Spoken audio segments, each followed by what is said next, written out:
Le Seigneur soit avec vous. Et avec votre esprit. Bonne nouvelle de Jésus-Christ, selon saint Matthieu. Aussitôt, après avoir nourri la foule dans le désert, Jésus obligea les disciples à monter dans la barque et à le précéder sur l'autre rive, pendant que lui renverrait les foules. Quand il les eut renvoyés, il gravit la montagne à l'écart pour prier. Le soir venu, il était là seul. La barque était déjà une bonne distance de la terre et était battue par les vagues, car le vent était contraire. Vers la fin de la nuit, Jésus vint vers eux en marchant sur la mer. En le voyant marcher sur la mer, les disciples furent bouleversés. Ils s'écrient « C'est un fantôme !» Pris de peur, ils se mirent à crier. Mais aussitôt Jésus leur parla. « Confiance, c'est moi, n'ayez plus peur. » Pierre prit alors la parole. « Seigneur, si c'est bien toi, ordonne-moi de venir vers toi sur les eaux. » Jésus lui dit « Viens. » Pierre descendit de la barque et marcha sur les eaux pour aller vers Jésus. Mais voyant la force du vent, il eut peur, et comme il commençait à enfoncer, il cria « Seigneur, sauve-moi » Aussitôt Jésus étendit la main, le saisit et lui dit « Homme de peu de foi, pourquoi as-tu douté ?» Quand ils furent montés dans la barque, le vent tomba. Alors ceux qui étaient dans la barque se prosternèrent devant Jésus et lui dirent « Vraiment, tu es le Fils de Dieu. » Acclamons la parole de Dieu. Louange à toi, Seigneur. C'est un beau passage d'évangile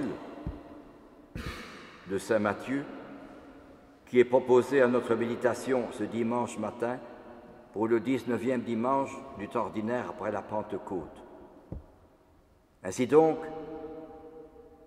après avoir nourri la foule dans le désert où Jésus a fait le miracle du pain,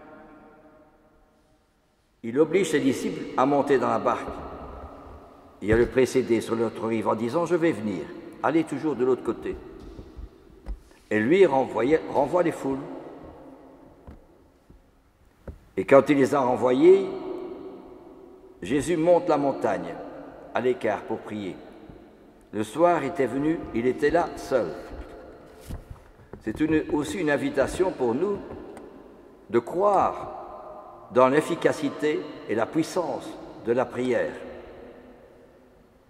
La prière, ce n'est pas seulement demander des choses, bien sûr qu'il faut demander parfois, mais l'essentiel de la prière, c'est une rencontre avec quelqu'un. Et ce quelqu'un, c'est notre Seigneur. Mais pour le rencontrer, il faut que je sache taire en moi tous mes désirs, toutes les conversations, tous mes problèmes et aussi mes défauts, mes erreurs, pour que je puisse être à l'écoute de ce que le Seigneur a quelque chose à me dire et avoir avec moi l'Évangile pour méditer sa parole. Alors petit à petit, si je prends le temps de faire silence et d'écouter le Seigneur, j'entends sa voix qui me dit un message personnel que personne d'autre ne peut faire à ma place, c'est à moi qu'il s'adresse. Et il m'appelle par mon prénom, donc il y a une relation personnelle entre lui et moi. C'est une chose qu'on a oubliée, on est tellement pris par la télévision, Internet, les réseaux sociaux, etc., qu'on est matérialisé. On ne sait plus dépasser. La recherche de soi conduit à la mort, mais le dépassement de soi conduit à la vie. Et dans la prière, il y a un dépassement de soi pour aller à la rencontre de celui qui a quelque chose à me dire. D'abord, sa présence et le message qu'il me confie, un message personnel. Et alors, petit à petit, je découvre ce que le Seigneur a à me dire dans l'Évangile. Alors, vers la fin des apôtres étaient à une bonne distance de la terre et la barque était battue par les vagues car le vent était contraire. Nous aussi, nous rencontrons des obstacles, des difficultés. Le Seigneur n'est pas toujours dans la facilité, dans tout ce que je pensais, tout ce que je voulais, tout ce que je souhaitais. Non, c'est parfois les contrariétés, les difficultés, les problèmes. Et parfois, je perds pied alors. Le vent était contraire et la barque avançait difficilement.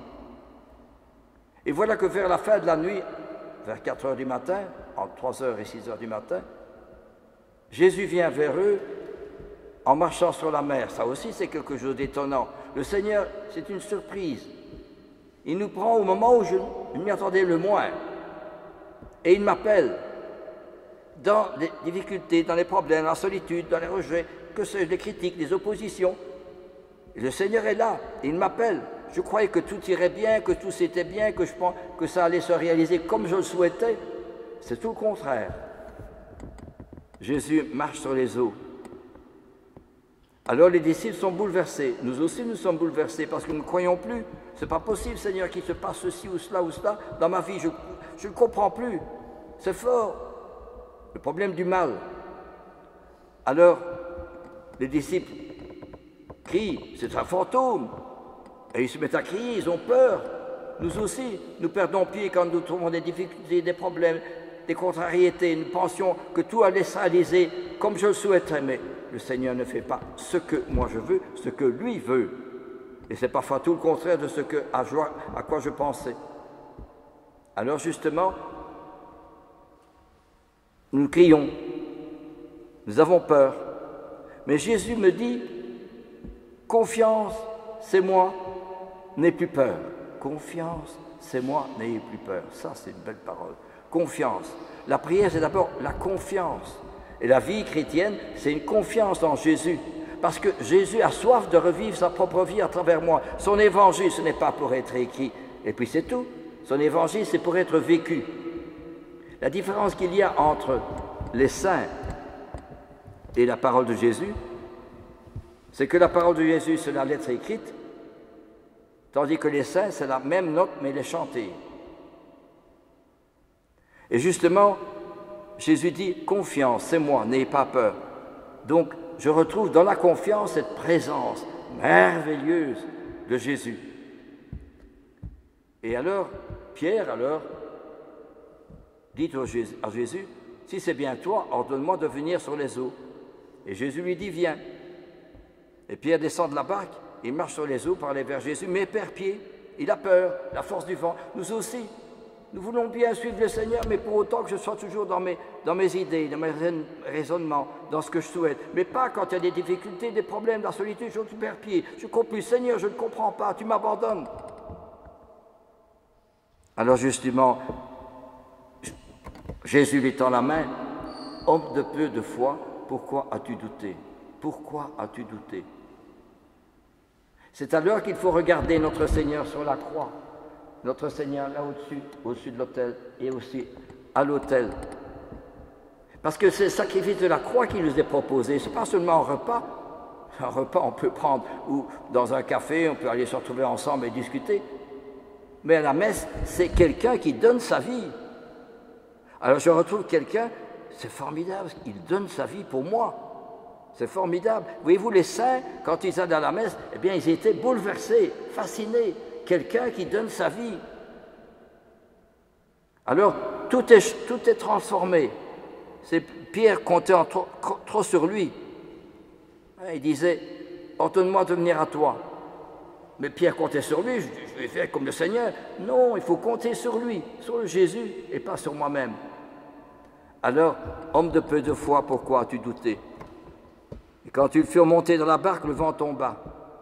Alors ceux qui étaient dans la barque se prosternèrent devant Jésus et lui disent, vraiment, tu es le Fils de Dieu. Alors vraiment, dans la foi, nous retrouvons cette présence de Jésus qui apaise, qui donne la paix, qui donne la joie, qui donne la vérité, qui donne l'amour dans un monde qui est tellement bouleversé. Même dans l'Église, il y a des problèmes aujourd'hui. Un pense ceci, un autre pense comme ça, un troisième pense comme ceci, un quatrième pense autrement. Où est la vérité? Pourtant, Jésus a bien dit, je suis venu pour rendre témoignage à la vérité, dit-il à Pilate. Demain, nous fêtons un grand saint, qui était un grand ami de la très sainte Vierge Marie, le père Maximilien Kolbe. Et lui, à l'âge de 11-12 ans, en Pologne, où il habitait. Il est allé dans une église, il a prié et il a vu la Sainte Vierge. Il a vu la Sainte Vierge, qui lui a présenté 2 couronnes, la couronne blanche et la couronne rouge. La couronne de la consécration, la chasteté, la virginité, du célibat consacré, et la couronne rouge, c'est-à-dire du martyr. Et qu'a fait Maximilien? Il n'a pas dit « Oh, qu'est-ce que c'est? Oh, j'ai peur, ça ne va pas. » Non! Il a fait confiance. Et il a dit « Je prends les 2. » Et fort de cette vision, Maximilien a créé des groupes de gens qui priaient la Sainte Vierge. C'est formidable. La Vierge de l'Immaculée, de la Vierge de Marie du Bac, de la Vierge du Bac, vous connaissez mieux que moi. Eh bien, justement, il y a cet anneau, cette Vierge qui était inscrite sur quelque chose de... un anneau, si vous voulez. Et alors, le Père Kolb a toujours été inspiré, passionné, poussé par la Sainte Vierge. Et quand il est allé comme responsable à Niepokolanów pour retrouver la communauté, il n'y avait que 50, 60 personnes religieuses. Et quand lui est arrivé, quelques mois après, il y avait 800, 900 religieux qui étaient là. À genoux devant Saint-Sacrement, parfois on faisait l'adoration de nuit. C'était formidable. Quel rayonnement il a eu. Et quand il était au Japon également, il ne connaissait pas le japonais. Et il a pu faire une brochure sur la Sainte Vierge. C'est extraordinaire. Alors que lui ne connaissait pas le japonais. Et alors, bien sûr, quand il est revenu en Pologne, les ennemis, tout le monde considérait le Père Kolb comme étant quelqu'un d'important dans l'Église. Et bien évidemment, les ennemis qui étaient là, en Pologne, ont dit « on va le mettre en prison ». Et alors, on l'a mis en prison à Auschwitz, une prison très sévère. Et là, il y avait beaucoup de détenus qui avaient faim. Il y en avait qui se bagarraient pour ne fût-ce qu'un coton de pain. Et le Père Kolb arrivait « Tu as faim? Tiens, voilà mon morceau de pain que je te donne. » Et lui se privait pour les autres. Je ne sais pas comment il a pu tenir le coup. Et à un moment donné, il était choisi par le chef du camp qui le faisait souffrir, qui le faisait porter des lourdes charges et courir comme cela pour l'obliger. Parce que, voyez-vous, le chef se rendait bien compte que le Père Kolb était tout à fait différent des autres. On sentait que lui, il était inspiré, pénétré de l'amour du bon Dieu et de la Sainte Vierge. Alors le Père, ce monsieur, ce chef, le faisait ennuyer pour vraiment l'embêter. Ça, c'est l'opposition du démon contre le saint, contre la sainteté, contre le bon Dieu, contre la Sainte Vierge. Et malgré tout, le Père Kolb a bien continué. Il a eu les morsures des chiens également. C'était terrible, vous savez. Et alors finalement, il y avait quelques-uns qui ont pu s'échapper du camp. Alors le chef a réuni tous les détenus. Il leur a dit, puisqu'il y en a 3 ou 4 qui ont réussi à foutre le camp, eh bien, il y en a 9 autres qui vont être punis et qui seront mis, renfermés dans le bunker de la faim et de la soif, dans une petite cellule. C'était petit, vous savez, ils étaient 9 là-dedans. Il y en a un qui a pleuré, « Ma femme et mes enfants », qu'a fait le Père Kolb. Je l'ai déjà raconté, mais c'est bien de le rappeler. Le Père Kolb va trouver le chef, il enlève son chapeau, et il va trouver le chef. Et le chef lui dit, « Qu'est-ce que tu veux ?» Bon, ouais, des mots plus durs, plus violents, plus grossiers. Et le Père Kolb répond dans sa parole calme, pacifiante.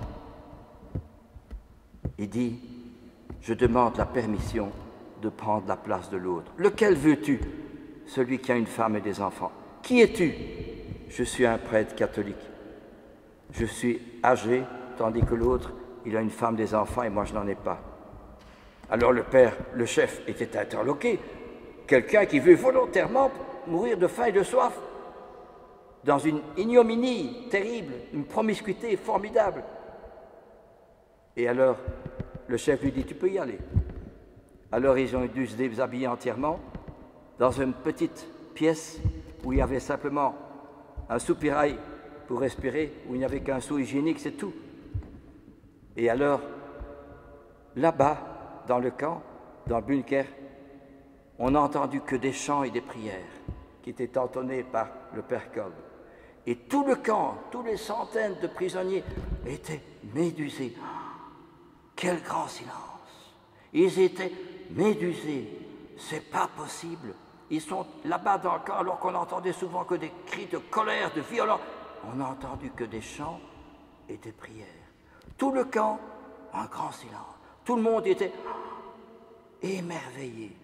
Et les chefs alors, après, ont été plus doux, plus respectueux des prisonniers. Il y a eu un retournement.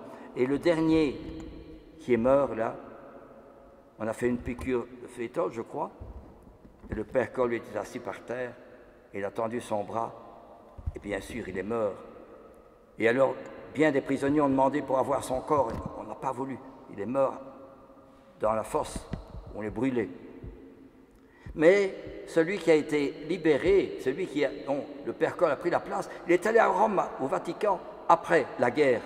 Il est allé raconter au pape, voilà ce que le père Kolb a fait. Alors le pape en était bouleversé, et il a dit, on va faire le nécessaire pour le béatifier. Et puis alors ça a été la canonisation.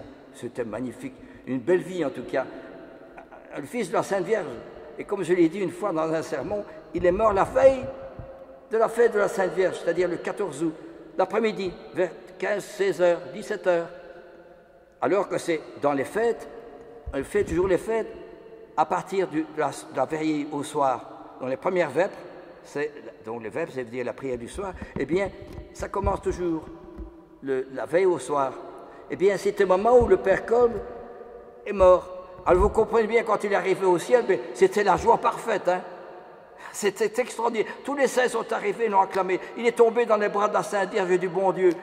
Avec émotion, avec pleurs, il était dans la joie parfaite. Hein. C'est extraordinaire, voyez-vous. Et c'est ce que nous avons oublié, le ciel. Nous avons perdu le sens du ciel, mais les saints nous rappellent le ciel. Hein. C'est ça qui est beau. Et moi, ça me reprend. Quand j'ai un peu marre des problèmes, des ennuis, des difficultés, des problèmes des jeunes, mon Dieu, hein, qui doit être amputé de la jambe. Bon, à cause de la maladie qu'il a et aussi de la drogue, eh bien, quand je vois le père Kolb, ça me donne du courage, de l'espérance. Lui, il y a cru, hein, il a été transformé par la grâce du bon Dieu. Alors, Jésus nous dit, confiance, c'est moi, n'ayez pas peur.